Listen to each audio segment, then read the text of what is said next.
সহজ কথা, ফ্যাসিস্ট স্বৈরাচার শেখ হাসিনার ফেলে যাওয়া উচ্ছিষ্ট দুর্নীতিগুলো সঙ্গী হয়েছে আজ ভোলার কিছু দুর্নীতিগ্রস্ত মানুষ।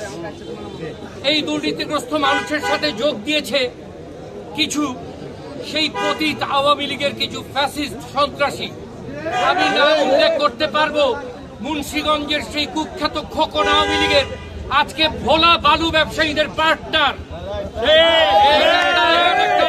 অভয়ারণ্য ভোলা জেলাটা কেন এরকম একটা কুখ্যাতর জন্য অভয়ারণ্য হবে?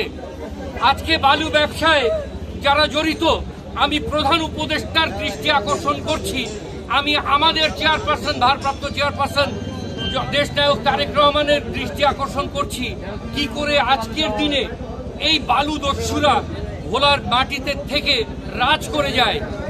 প্রতিটা দিন যদি দুইটা বালু মহল বৈধ থাকে, তার পাশাপাশি 10টা অবৈধ বালু মহল কাজ করা শুরু করে।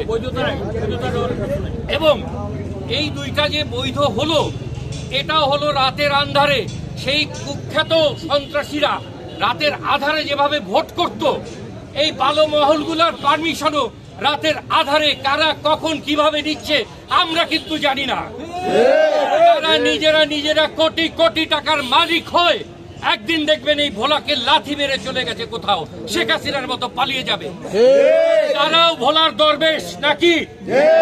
এই দরবেশদের হাত থেকে ভোলাকে রক্ষা করতেই হবে। এখানে প্রশাসনের কিছু করার নেই, কারণ 4-5টা বালু মহলের মধ্যে তারা তাদের সুবিধা অনুযায়ী কোনোটাতে মামলা দিয়ে বন্ধ করে রাখে, স্থগিত করে রাখে, তাদের সুবিধা অনুযায়ী বাকিগুলো থেকে বালি তোলে, তখন যার যেটা প্রবলেম সেটা আবার বন্ধ করে মামলাটা উঠায়, আবার সেখান থেকে বালি উঠানো শুরু করে। আবারও এতে যদি খায়েশ না মেটে, তাহলে অবৈধভাবে তারা আমাদেরকে ডিক্লেয়ার করতে হবে। আমরা যখন ঢাকা থেকে ভোলায় আসি, দেখা যায় যে বড় নদীর মাঝখানে লঞ্চ আটকে যায়, সেইখানে ড্রেজিং হয় না, অথচ ভোলা ভেঙে নিয়ে যায় বাঁধে, সেইখানে তাদের ড্রেজিং করার জন্য উতলা হয়ে ওঠে।